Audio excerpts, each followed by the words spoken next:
నమస్కారం ఈటీవీ 360కు స్వాగతం. ముందుగా ప్రధాన అంశాలు. బండార దత్తాత్రేయ ఆటోబయోగ్రఫీ పుస్తకావిష్కరణ. దత్తన్నను అజాత శత్రువుగా వర్ణించిన సీఎం చంద్రబాబు.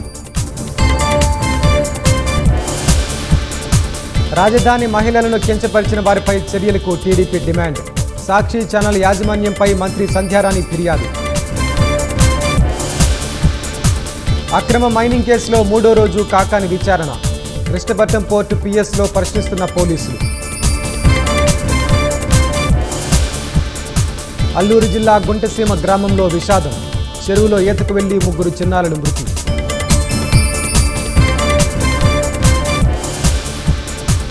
తెలంగాణ మంత్రివర్గంలో కొత్తగా 3కి చోటు.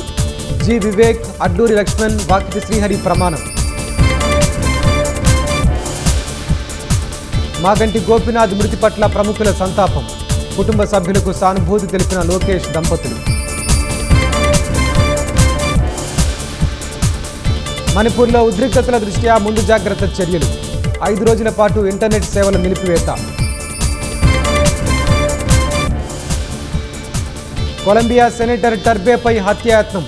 ఎన్నికల ప్రచారంలో దుండగుల కాల్పులు.